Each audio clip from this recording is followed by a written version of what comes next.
The vast emptiness of space stretched out before Captain Sarah Chen as she gripped the controls of her spacecraft, the Lunar Lancer. Her mission was supposed to be routine, a simple orbit around the moon to test new propulsion systems. But as the saying goes, even the best-laid plans often go awry, and Sarah was about to experience this firsthand. The first signs of trouble came as a series of rapid beeps from the control panel. Sarah's eyes darted across the screens, her trained mind quickly processing the information. "That can't be right," she muttered, her brow furrowing in concentration. The new propulsion system, which had performed flawlessly during simulations, was now fluctuating wildly. Sarah's fingers flew across the keypad, attempting to stabilize the engines. She had always prided herself on her ability to remain calm under pressure, a trait that had served her well throughout her career as an astronaut.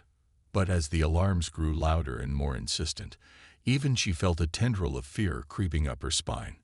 "Houston, we have a problem," Sarah said into her comlink, unable to resist the classic line despite the gravity of the situation. "The new propulsion system is malfunctioning. I'm losing control of the spacecraft." Static crackled in response. Sarah's heart sank as she realized she was too far on the far side of the moon for clear communication with mission control. She was on her own. The Lunar Lancer began to shudder violently, veering off its planned trajectory. Through the cockpit window, Sarah could see the moon's cratered surface growing larger at an alarming rate. Her mind raced through potential solutions, years of training kicking in despite the adrenaline coursing through her veins. "Come on, you bucket of bolts," Sarah growled, wrestling with the controls. "We've been through worse than this." In truth, they hadn't, but Sarah had always found that a little self-deception could go a long way in a crisis. As the spacecraft continued its uncontrolled descent, Sarah made a split-second decision. If she couldn't regain control, her best chance of survival was to aim for one of the moon's smaller craters. The softer regolith might cushion the impact, giving her a fighting chance. With all the strength she could muster, Sarah forced the craft's nose towards a promising crater. The surface of the moon filled her entire field of vision now, a barren landscape of gray and white rushing up to meet her. "Well," Sarah said to herself, a wry smile playing on her lips despite the dire circumstances, "I always wanted to leave my mark on the moon." Though I was thinking more along the lines of a footprint, not a crater. The impact alarm blared, its urgent tone filling the cockpit. Sarah took one last deep breath, closing her eyes for a brief moment. In her mind, she saw the faces of her family back on Earth. Her parents, her sister, her nephew. "I'm not done yet," she whispered fiercely. "Not by a long shot." Opening her eyes, Sarah braced herself for impact. The lunar surface seemed to rush up at her with impossible speed. In the last seconds before collision, a strange sense of calm washed over her. Time seemed to slow, and she found herself noticing the intricate patterns of the moon's craters, the stark beauty of the unchanging lunar landscape. Then, with a bone-jarring crash, the Lunar Lancer slammed into the moon's surface. Sarah was thrown against her harness, the breath knocked from her lungs. The sound of twisting metal and shattering glass filled her ears as the spacecraft skidded across the crater, leaving a trail of debris in its wake. For a moment, all was still. Sarah hung limply in her harness, her ears ringing from the impact. Slowly, gingerly, she began to move, taking stock of her body.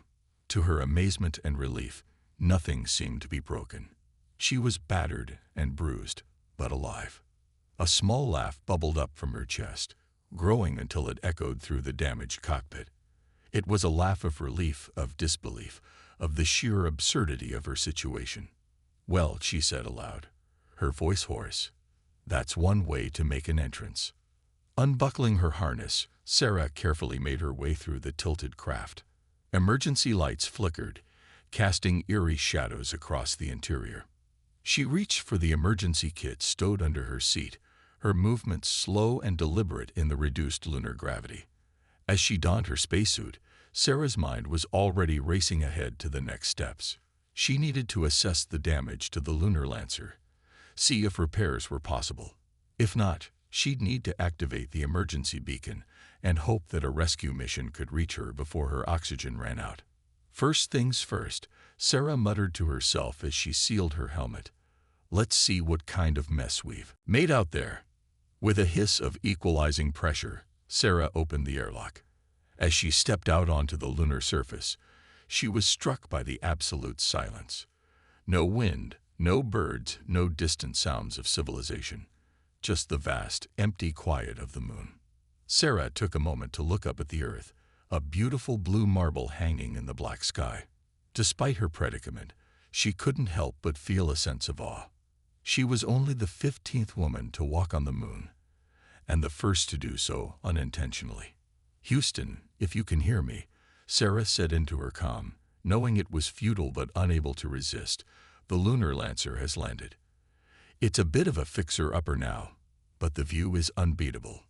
As Sarah made her way around the crashed spacecraft, her spirits began to sink. The damage was extensive. One of the wings had been completely sheared off, and the hull was crumpled like a tin can. Repairing it with the limited tools she had on board seemed impossible.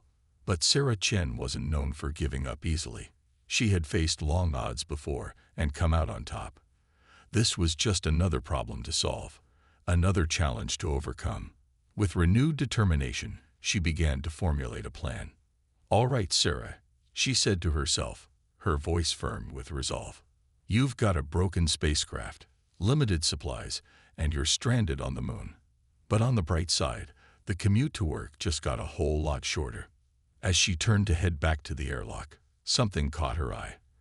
A glint of light where there should have been only shadow. Sarah frowned, taking a step closer. That's when she saw it. A figure, unlike anything she had ever seen before, emerging from behind a lunar rock. Sarah's eyes widened inside her helmet. "No way," she breathed, her heart pounding. "Houston, you're not going to believe this, but I think I just made first contact." Sarah Chen stood frozen, her eyes fixed on the otherworldly figure emerging from behind the lunar rock. Her mind, usually quick to process and analyze, struggled to make sense of what she was seeing. The being before her was unlike anything in her extensive astronaut training or wildest imagination. The alien, for Sarah was certain that's what it was, had a body that seemed to defy the laws of physics. It was vaguely humanoid in shape, but its form rippled and shifted like liquid mercury. As it moved closer, Sarah noticed that its body wasn't just moving, but changing colors. The alien's skin, if it could be called that, swirled with a mesmerizing mix of excited purple and concerned green. "Hello," Sarah called out, her voice shaky despite her best efforts to remain calm. "I come in peace." She immediately cringed at the cliché, but in her defense, there wasn't exactly a protocol for this situation. The alien paused, cocking what Sarah assumed was its head to one side. Then, to her amazement, it began to change shape. Its body elongated and thinned until it resembled a giant, shimmering question mark. Sarah couldn't help but laugh, the sound echoing strangely in her helmet. "Well, I guess that makes two of us who are confused," she said, her initial fear giving way to fascination. The alien's body rippled at the sound of her laughter, the colors shifting to a brighter, more vibrant purple. It took another step forward, and Sarah noticed that it didn't so much walk as glide over the lunar surface. "My name is Sarah," she said, pointing to herself. "Sarah." She repeated the gesture, hoping the alien might understand. The being's form shimmered, and suddenly it had sprouted several appendages that looked remarkably like arms. It pointed one of these new limbs at itself and emitted a series of melodic hums and chirps. Sarah listened intently, trying to discern any pattern in the sounds. "Zorp," she ventured, attempting to replicate the most prominent noise. "Is that your name?" "Zorp." The alien's body pulsed with a bright yellow light, and it bobbed up and down in what Sarah took to be a nod. "Okay, Zorp it is," Sarah said, a grin spreading across her face. "You know, When I woke up this morning, I really wasn't expecting to crash land on the moon and meet an alien. But I got to say, you're making this whole ordeal a lot more interesting. Zorp's body shifted again, this time forming a rough approximation of Sarah's spacesuit. Sarah watched in amazement as the alien added more and more details, even mimicking the reflection of the Earth in her helmet visor. That's incredible, Sarah breathed. You're like a living, breathing mood ring mixed with the world's most talented mime. Zorp's colors swirled faster, the purple becoming more prominent. Sarah got the distinct impression that the alien was pleased by her reaction. As her initial shock wore off, Sarah's scientific curiosity kicked in. She had so many questions. Where did Zorp come from? Were there more like it? How long had it been on the moon? But more pressingly, how could she communicate these questions? Sarah glanced back at her crashed spacecraft, then at Zorp. An idea began to form in her mind. "Hey, Zorp," she said, pointing at the lunar lancer. "Want to see my ride? Well, what's left of it, anyway?" She began to walk towards the crash site, looking back to see if Zorp would follow. To her delight, the alien glided alongside her, its body constantly shifting and changing colors as it moved. As they approached the wreckage, Sarah noticed Zorp's colors dim slightly, taking on a more somber blue tone. "Yeah, it's seen better days," she agreed, patting the crumpled hull. "But it's not beyond hope. At least, I don't think it is." Zorp extended one of its appendages, gently touching the spacecraft. To Sarah's astonishment, the alien's body briefly took on the texture and color of the ship's metal exterior. "Wow," Sarah said, her scientific mind racing with possibilities. "You can mimic more than just shapes, can't you? You're analyzing it somehow." Zorp's body rippled in response, and it began to make a series of complex gestures. Sarah watched intently, trying to decipher the alien's movements. It seemed to be pointing at various parts of the ship, then at the lunar surface, then back at itself. Are you offering to help?" Sarah asked, hardly daring to believe it. Zorp's body flashed a brilliant gold, and it bobbed up and down enthusiastically. Sarah felt a surge of hope. She had no idea what Zorp was capable of, but having any kind of help was better than facing this crisis alone. "Well, Zorp," she said, her voice filled with newfound determination, "I've always believed that teamwork makes the dream work, even if my new teammate is a color-changing alien blob who I met 5 minutes ago." Zorp's body shimmered with what Sarah interpreted as amusement. The alien then pointed at Sarah, then at itself, then made a gesture that looked like two hands clasping together. "You got it, partner," Sarah said, mimicking the handshake gesture. "Now, let's see if we can turn this heap of metal back into a spacecraft." As they began to examine the damage more closely, Sarah found herself marveling at the surreal turn her mission had taken. Here she was, conducting an impromptu engineering assessment with an alien on the surface of the moon.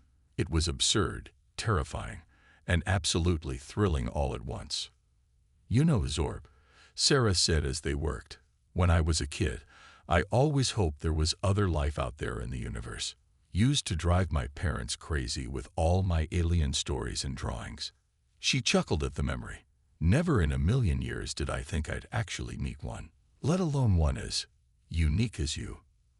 Zorp's body swirled with a warm orange color, and it made a sound that reminded Sarah of wind chimes. She got the distinct impression that the alien was sharing in her sense of wonder at their unlikely encounter. As the Earth rose over the lunar horizon, casting a pale blue light across the crash site, Sarah felt a renewed sense of purpose. Yes, she was stranded on the moon with a damaged spacecraft. Yes, the odds of survival and rescue were slim. But she wasn't alone anymore. She had an ally. Admittedly, an extremely unusual one, but an ally nonetheless. "All right, Zorp," Sarah said, clapping her gloved hands together. "Let's see what an Earth engineer and whatever you are can accomplish together. Operation Fix. This hunk of junk is officially underway." Zorp's body flashed with a rainbow of colors, and together, the unlikely duo set to work, their shadows stretching long across the lunar surface as the Earth watched silently from above. As the lunar day wore on, Sarah Chen and her newfound alien companion, Zorp, faced their first major challenge, establishing a reliable form of communication. While Zorp's color-changing abilities and shape-shifting prowess were impressive, they weren't quite enough to convey complex ideas about spacecraft repairs. Sarah stood back from the wreckage of the lunar lancer, her hands on her hips as she surveyed their progress, or rather, their lack of it. "Okay, Zorp," she said, her voice tinged with frustration but still determined. "We need to figure out a better way to talk. I appreciate the interpretive dance, but I'm not sure I'm getting the full picture here." Zorp's body swirled with a mix of orange and blue, which Sarah had begun to associate with thoughtfulness. The alien then extended an appendage, pointing at the ground. "The ground?" Sarah asked, tilting her head. "What about it?" Zorp's body elongated, reaching down to touch the lunar surface. To Sarah's amazement, the alien began to manipulate the moon dust, forming shapes and patterns. "Oh," Sarah exclaimed, her excitement building. "Drawing. Now that's something I can work with." Quickly, Sarah rummaged through her supply pack, pulling out a small notepad and pen she always kept for emergencies. Who knew an alien encounter would qualify? "All right, let's give this a shot," Sarah said, kneeling down next to Zorp. She drew a simple stick figure with a spacesuit. "This is me," she explained, pointing to herself and then the drawing. Zorp's body shimmered with interest. The alien then used its appendage to draw a swirling, abstract shape in the moon dust next to Sarah's drawing. Sarah grinned inside her helmet. "And that's you. Look at us, Zorp. We're regular lunar Picassos." Over the next few hours, Sarah and Zorp developed a rudimentary pictorial language. They drew representations of the damaged spacecraft parts, tools, and even tried to depict abstract concepts like fix and broken. As they worked, Sarah found herself marveling at Zorp's intelligence and creativity. The alien quickly grasped the concept of symbolic representation and even began to innovate, combining their drawn symbols in ways Sarah hadn't considered. "You know, Zorp," Sarah said as they finished a particularly complex diagram of the ship's propulsion system, "I've got to hand it to you. You're picking this up faster than some of my fellow astronauts did in training. And trust me, they had the advantage of actually speaking English." Zorp's body pulsed with a warm golden color that Sarah had come to recognize as happiness or pride. The alien then did something unexpected. It began to vibrate, producing a series of musical tones. Sarah's eyes widened. "Wait a second. Are you trying to mimic my speech?" Zorp bobbed up and down, its universal sign for yes. Excitement coursed through Sarah. Okay, let's try this. Can you make a sound for yes and a different one for no?" Zorp produced a high, cheerful chirp for yes and a low, reverberating hum for no. Sarah clapped her hands together, laughing with joy. "This is incredible. We're creating our own language." As their communication system evolved, combining drawings, gestures, and sounds, Sarah found herself having more fun than she'd had in years. Despite the dire circumstances, there was something exhilarating about this process of discovery and connection. "You know what this reminds me of, Zorp," Sarah said as they worked. "When I was in college, I spent a semester abroad. Didn't speak a word of the local language when I arrived. Spent the first few weeks communicating mostly through charades and badly drawn pictures." She chuckled at the memory. "Never thought those skills would come in handy on the moon." Zorp made a series of bell-like tones that Sarah had started to associate with laughter. The alien then shape-shifted into a comical approximation of Sarah making exaggerated gestures. Sarah burst out laughing. "Oh, so you're a comedian now, huh? Well, two can play at that game." She struck a pose, mimicking Zorp's fluid movements in her bulky spacesuit. "Look at me, I'm Zorp. I can change colors and shapes, no big deal. Gravity? Never heard of her. Zorp's body rippled with amusement, changing rapidly through a rainbow of colors.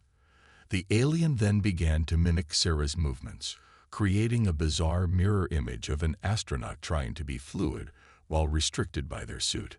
For a moment, the gravity of their situation melted away, replaced by the simple joy of two beings from different worlds finding common ground in laughter. As their mirth subsided, Sarah felt a wave of gratitude wash over her. "Thanks, Zorp," she said softly. "I needed that. It's easy to forget the wonder of it all when you're focused on survival." Zorp's color shifted to a deep, calming blue. The alien extended an appendage, gently tapping Sarah's helmet in what she interpreted as a gesture of understanding and support. With their spirits lifted and their communication improving by the minute, Sarah and Zorp turned their attention back to the damaged spacecraft. Using their new shared language, they began to make real progress in assessing the damage and formulating a repair plan. Sarah pointed to the ship's damaged wing. "Broken," she said, using the sound they had agreed upon for the concept. She then made the fixed gesture they had developed. Zorp chirped in agreement, its body shifting to mimic the shape of the wing. The alien then pointed to a pile of lunar rocks, making a series of sounds and gestures that Sarah interpreted as a suggestion to use the moon's natural resources for repairs. "That's actually not a bad idea," Sarah mused, her mind racing with possibilities. "We could use the regolith to create a makeshift adhesive. Zorp, you're a genius." As they worked side by side, human and alien, Sarah felt a profound sense of connection. Despite their vast differences, they had found a way to understand each other, to work together towards a common goal. "You know, Zorp," Sarah said as they gathered materials for their repair attempt, "back on Earth, we've spent decades wondering if we're alone in the universe, searching the stars for signs of intelligent life." She paused, looking at her alien companion with a mix of wonder and affection. "Never in my wildest dreams did I imagine I'd be the one to make first contact. And certainly not like this." Zorp's body swirled with a complex pattern of colors that Sarah couldn't quite interpret. But she got the sense that the alien was sharing something profound, perhaps its own thoughts on the vastness of the universe and the unlikelihood of their meeting. As the Earth hung low on the lunar horizon, casting long shadows across the crash site, Sarah and Zorp continued their work. Their newfound ability to communicate had not only improved their chances of repairing the ship, but had also forged a bond between them, a friendship that transcended the boundaries of species and worlds. "All right, partner," Sarah said, her voice filled with determination. "Let's show the universe what a human and a whatever you are can do when we put our minds together. Operation Cosmic Repair is a go." Zorp chirped enthusiastically, its body glowing with a bright, optimistic yellow. Together, they turned to face the challenges ahead, united by their shared language of resilience and hope. As the lunar day progressed, Sarah Chen and Zorp faced their greatest challenge yet: repairing the lunar lancer with limited resources and unconventional methods. The crash site had become a hub of frenzied activity, with the unlikely duo working tirelessly to bring the damaged spacecraft back to life. Sarah wiped the condensation from her helmet's visor, her breath coming in short pants from exertion.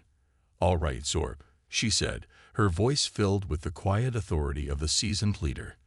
"Let's review our game plan." Using their newly developed communication system, Sarah laid out their repair strategy. She drew diagrams in the lunar dust, pointed at various parts of the ship, and used their agreed-upon sounds and gestures to convey complex ideas. Zorp listened attentively, its body shifting colors in what Sarah had come to recognize as deep concentration, a swirling mix of deep blue and vibrant green. "First things first," Sarah explained, "we need to seal the hull breach. Without that, we're not going anywhere." She pointed to the gaping hole in the side of the lunar lancer, a testament to the violence of their crash landing. Zorp chirped in agreement, then began to change shape. To Sarah's amazement, The alien's body elongated and flattened, taking on a consistency that resembled a thick, shimmering liquid metal. "Zorp," Sarah asked, her voice filled with wonder. "What are you doing?" The alien made a series of musical tones that, in their newfound language, roughly translated to temporary patch. Then, to Sarah's astonishment, Zorp flowed towards the hull breach, its body molding perfectly to cover the damaged area. That's incredible," Sarah exclaimed, her scientific mind racing with the implications. "But wait, won't that hurt you?" Zorp's body rippled in what Sarah had come to recognize as the alien equivalent of a shrug. The message was clear. This was temporary, and Zorp was willing to help however it could. Feeling the surge of affection for her alien friend, Sarah nodded. "Okay, let's make this quick then. I appreciate the help, but I'm not leaving you stuck to my ship when we blast off." With Zorp acting as a temporary seal, Sarah was able to work on a more permanent solution. Using her engineering skills and some creative problem-solving, she fashioned a patch from spare parts and lunar regolith, just as they had planned earlier. As they worked, Sarah found herself increasingly impressed by Zorp's ingenuity. The alien seemed to have an intuitive understanding of physics and materials that sometimes surpassed her own extensive knowledge. "You know, Zorp," Sarah said as they collaborated on rewiring a damaged control panel, "if you ever decide to visit Earth, I could probably get you a job at NASA. Though we might need to work on your disguise a bit. I'm not sure the world is ready for a color-changing blob engineer just yet." Zorp's body flickered with amusement, producing a series of bell-like tones that Sarah now recognized as laughter. The alien then shape-shifted into a comical approximation of a human wearing a lab coat and thick glasses. Sarah burst out laughing, the sound echoing in her helmet. "Perfect. Dr. Zorp, Ph.D. in alien engineering. At your service." Their shared laughter eased the tension of their dire situation, reminding Sarah of the incredible nature of their partnership. Here she was, joking with an alien while repairing a spaceship on the moon. It was absurd, terrifying, and wonderful all at once. As they continued their repairs, they encountered numerous setbacks. Some problems seemed insurmountable with their limited resources, but each time, either Sarah's human ingenuity or Zorp's alien abilities would provide an unexpected solution. When they needed to reach a damaged area high on the ship's exterior, Zorp simply elongated its body, forming a living ladder for Sarah to climb. When they required a specialized tool that had been destroyed in the crash, Sarah McGivered one using spare parts and some creative thinking, much to Zorp's apparent delight. Their teamwork was punctuated by moments of frustration, triumph, and even humor. At one point, while attempting to recalibrate the navigation system, Sarah accidentally input the wrong coordinates, setting their theoretical course for the center of the sun. "Well," she said dryly as she corrected her mistake, "I suppose that's one way to get a tan. Might be a bit too extreme, though." Zorp's body rippled with what Sarah interpreted as a mix of amusement and concern. The alien then shape-shifted into a miniature version of the sun, complete with swirling plasma and solar flares. Sarah chuckled, shaking her head. "Show off," she teased, but her voice was warm with affection. As the hours wore on, their progress became more visible. The hull breach was sealed, critical systems were coming back online, and the ship was beginning to look less like a wreck and more like a functioning spacecraft. During a brief break to conserve oxygen, Sarah found herself reflecting on their unlikely partnership. "You know, Zorp," she said, her voice soft with wonder, "I've been on a lot of teams in my life. Training groups, research teams, flight crews. But I got to say, you might just be the best partner I've ever had." Zorp's body glowed with a warm, golden light that Sarah had come to associate with happiness and pride. The alien made a series of gentle, melodic tones that didn't need translation. The sentiment of friendship and mutual respect was clear. As they neared the final stages of their repairs, a new challenge arose. The ship's fuel cells had been damaged in the crash, and without them, they wouldn't have enough power for liftoff. Sarah frowned, her mind racing through possible solutions. We need an alternative power source, she mused, something with enough energy to get us off the ground and into lunar orbit. Zorp was quiet for a moment, its body swirling with thoughtful colors. Then, to Sarah's surprise, the alien began to glow brightly, pulsing with an inner light that seemed to grow stronger by the second. Zorp? Sarah asked, her voice filled with a mix of concern and awe. What are you doing? Through a series of gestures and sounds, Zorp conveyed its plan. The alien could convert its own energy into a form compatible with the ship's systems, essentially acting as a living battery. Sarah's eyes widened as she grasped the implications. Zorp, no, she said, shaking her head. That's too dangerous. We don't know what it might do to you. But Zorp was insistent, its body glowing ever brighter. The alien made a series of sounds that Sarah understood all too well. Sometimes, risks were necessary for survival. Tears pricked at Sarah's eyes as she realized the magnitude of what Zorp was offering. This alien, whom she had known for such a short time, was willing to risk everything to help her get home. Okay, she said finally, her voice thick with emotion. But we do this carefully, and you tell me the moment it becomes too much. Deal? Zorp's body flashed a brilliant gold, their sign for agreement. As they made the final preparations for their daring plan, Sarah felt a complex mix of emotions: gratitude, fear, determination, and a deep, abiding friendship that transcended the vast differences between them. All right, Zorp, Sarah said, her voice steady with resolve. Let's bring this bird to life and get off this rock. Together. With a shared look of determination, human and alien turned to face their greatest challenge yet, united in their quest for survival and the promise of an extraordinary journey home. The moment of truth had arrived. After days of tireless work, ingenious problem-solving, and a partnership that defied the boundaries of worlds, the lunar lancer was ready for its attempted liftoff. Sarah Chen stood at the ship's controls, her heart pounding with a mixture of excitement and apprehension. Beside her, Zorp's body pulsed with a soft, steady glow, the alien's way of channeling its energy into the ship's systems. All right, Zorp, Sarah said, her voice tight with tension. This is it. Are you ready?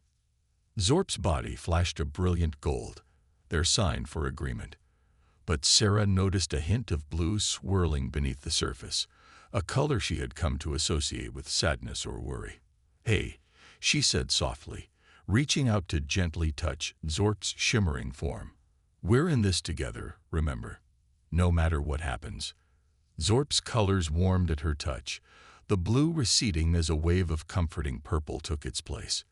The alien made a series of soft, melodic tones that needed no translation, a sound of gratitude and affection. Sarah took a deep breath, her hand hovering over the ignition switch. Okay, partner, let's light this candle. With a silent prayer to whatever cosmic forces might be listening, Sarah flipped the switch. For a heart-stopping moment, nothing happened. Then, with a roar that shook the entire craft, the engines came to life. Yes, Sarah shouted, her fist pumping in triumph. We did it, Zorp. We actually did it. Zorp's body pulsed with excitement, its glow intensifying as it fed more energy into the ship's systems. The lunar lancer began to rise, slowly at first, then with increasing speed as it fought against the moon's gravity. As they ascended, Sarah kept a watchful eye on both the ship's readings and on Zorp. The alien's body was glowing brighter than she had ever seen, its form slightly translucent from the effort of powering their escape. Hang in there, Zorp, Sarah urged, her voice a mix of concern and encouragement. Just a little longer. The ship shuddered as it broke free of the moon's gravitational pull, soaring into the inky blackness of space. Sarah let out a whoop of joy, the realization of their impossible achievement washing over her. We made it, she cried, turning to Zorp with a wide grin. We're off the moon. You can stop now. We've got enough momentum, Toe. Her words died in her throat as she got a good look at her alien friend. Zorp's usually vibrant body had faded to a pale, almost transparent shade. The alien's form wavered, as if it was struggling to maintain its shape. "Zorp?" Sarah asked, fear creeping into her voice. "Zorp, are you okay?" The alien made a weak chirping sound, its body flickering like a candle in the wind. With what seemed like great effort, Zorp reformed into a more solid shape, its colors slowly returning to normal. Sarah let out a shaky breath, relief flooding through her. "You scared me there, buddy. I think you've done enough. Time to rest and recover." As Zorp settled into a corner of the cockpit, Sarah turned her attention to plotting their course back to Earth. According to her calculations, they had just enough power to achieve a stable orbit around their home planet, where they could await rescue. As the blue marble of Earth grew larger in their view screen, Sarah found herself filled with conflicting emotions. Joy at the prospect of returning home warred with sadness at the thought of leaving Zorp behind. "You know," she said, breaking the comfortable silence that had fallen between them, "I never thought I'd say this, but I'm going to miss the moon.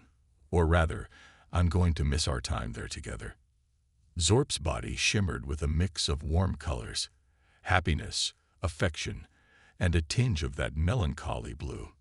The alien then began to change shape, forming a small replica of the lunar surface, complete with a tiny lunar lancer and two small figures, one in a spacesuit, the other a shimmering blob. Sarah felt tears prick at her eyes. "Yeah," she said softly. "It was pretty special, wasn't it?" As Earth loomed larger, Sarah realized it was time to face the question she had been avoiding. "Zorp," she said, her voice hesitant, "what happens now? I mean, when we get to Earth. You could come with me, you know. I'm sure the scientists would love to meet you, and I could show you all the amazing things about my world." Zorp was quiet for a long moment, its body swirling with thoughtful colors. Then, slowly, it began to change shape again. This time, it formed a miniature solar system, with Earth and the moon prominently featured. A small, shimmering figure moved from the moon to Earth, then back again. Sarah understood the message immediately. "You want to stay on the moon," she said, her voice a mix of sadness and understanding. "It's your home." Zorp chirped in agreement, its body glowing with a warm, comforting light. Sarah nodded, forcing a smile despite the lump in her throat. "I get it. Really, I do. But promise me something." She waited for Zorp's answering chirp before continuing. "Don't be a stranger, okay? Keep an eye out for us clumsy humans. Maybe next time we can meet under less crashy circumstances." Zorp's body rippled with amusement, and it made the bell-like sound of laughter. The alien then extended an appendage, gently tapping Sarah's helmet in what had become their gesture of affection and understanding. As they entered Earth's orbit, Sarah began the process of signaling for rescue. But before she activated the beacon, she turned to Zorp one last time. "I've got something for you," she said, reaching into a compartment and pulling out her spare helmet. "I want you to have this, to remember our adventure." Zorp's body glowed with emotion as it accepted the gift. The alien then surprised Sarah by producing a small luminescent moon rock, a piece of its home to remember it by. "Thank you," Sarah whispered, carefully stowing the precious memento. As the rescue ship approached, Sarah and Zorp shared one final look. No words or gestures were needed. Their bond transcended language, species, and even worlds. "Goodbye, Zorp," Sarah said softly as the alien prepared to return to the moon. "Thank you for everything. You've changed my life, and probably the course of human history, forever." Zorp's body flashed through a rainbow of colors, a final display of the beauty and wonder it had brought into Sarah's life. Then, with a bright pulse of light, the alien was gone, shooting back towards its lunar home. As Sarah watched Zorp disappear, she clutched the moon rock close to her heart. She knew that no matter what accolades or scientific discoveries awaited her on Earth, nothing would ever compare to the friendship she had found on the moon. "Until we meet again, my friend," she whispered to the stars. Keep watching the skies. I have a feeling humanity's greatest adventures are just beginning." With a smile on her face and hope in her heart, Sarah Chen turned to face her return to Earth, forever changed by her unexpected lunar companion.